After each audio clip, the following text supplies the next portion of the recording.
Class 8 Hindi lesson 2 ईदगाह। कल मैं आपको इस लेसन का लघुत्तरीय प्रश्नोत्तर लिखवाई, तो चलिए आज मैं आपको लिखवाती हूँ इसी लेसन का दीर्घोत्तरीय प्रश्न। तो दीर्घोत्तरीय प्रश्न का आपका फर्स्ट क्वेश्चन है, हामिद ने मेले में क्या लेना पसंद किया और क्यों? तो आपका आंसर होगा, हामिद ने मेले में चिमटा लेना पसंद किया क्योंकि उसकी दादी के पास चिमटा नहीं था। तवे से रोटियां उतारती थी तो हाथ जल जाता था। आप एक बार फिर से चेक करिए ये आंसर। आपका क्वेश्चन था, हामिद ने मेले में क्या लेना पसंद किया और क्यों? तो आपका आंसर होगा, हामिद ने मेले में चिमटा लेना पसंद किया क्योंकि उसकी दादी के पास चिमटा नहीं था। तवे से रोटियां उतारती थी तो हाथ जल जाता था। आपका नेक्स्ट क्वेश्चन है, नूरे के वकील का अंत कैसे हुआ? तो आपका आंसर होगा, नूरे के वकील को बैठाने के लिए दीवार में 2 खूंटियां गाड़ी गईं। उन पर एक लकड़ी का पटरा रखा गया। पटरे पर कागज का कालीन बिछाया गया। वकील साहब राजा भोज की भांति सिंहासन पर विराजे। नूरे ने उन्हें पंखा झलना शुरू किया। पंखे की हवा से वकील साहब नीचे आ गिरे और उनका माटी का चोला माटी में मिल गया। इस प्रकार नूरे के वकील का अंत हो गया।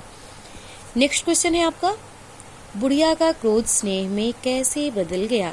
तो आपका आंसर होगा, हामिद के यह कहते ही कि दादी तुम्हारी अंगुलियां तवे से जल जाती थीं, इसलिए मैंने यह चिमटा ले लिया। यह सुनकर बुढ़िया अमीना का क्रोध तुरंत स्नेह में बदल गया। एक बार फिर से चेक कर लीजिए। आपका क्वेश्चन था, बुढ़िया का क्रोध स्नेह में कैसे बदल गया? तो आपका आंसर होगा, हामिद के यह कहते ही कि दादी तुम्हारी अंगुलियां तवे से जल जाती थी, इसलिए मैंने यह चिमटा ले लिया। यह सुनकर बुढ़िया अमीना का क्रोध तुरंत स्नेह में बदल गया। आपका नेक्स्ट क्वेश्चन है, पाठ के आधार पर हामिद की चारित्रिक विशेषताओं का उल्लेख कीजिए। तो आपका आंसर होगा, हामिद की मुख्य विशेषताओं को हम निम्नलिखित रूप से देख सकते हैं। पहला है समझदार। आप हेडिंग डालेंगे समझदार, तो उसमें लिखेंगे आप, हामिद अपनी उम्र के बच्चों से अधिक समझदार है। वह दादी के लिए पैसों को समझदारी से खर्च करता है। इसके अतिरिक्त जब उसके मित्रों द्वारा उसे चिढ़ाया जाता है तो वह न घबराता है और न भागता है। वह सबका उत्तर बहुत समझदारी से देता है। आप नेक्स्ट हेडिंग डालेंगे चतुर।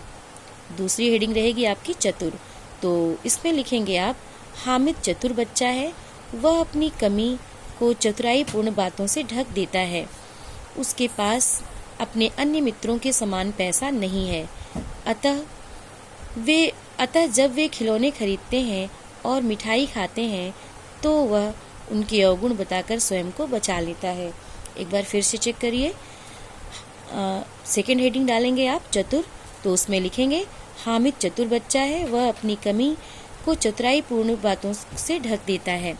उसके पास अपने अन्य मित्रों के समान पैसा नहीं है, अतः जब वे खिलौने खरीदते हैं और मिठाई खाते हैं तो वह उनके अवगुण बताकर स्वयं को बचा लेता है। आप नेक्स्ट और थर्ड हेडिंग डालेंगे। तीसरी हेडिंग डालेंगे आप, भावुक और अपनों से प्रेम करने वाला।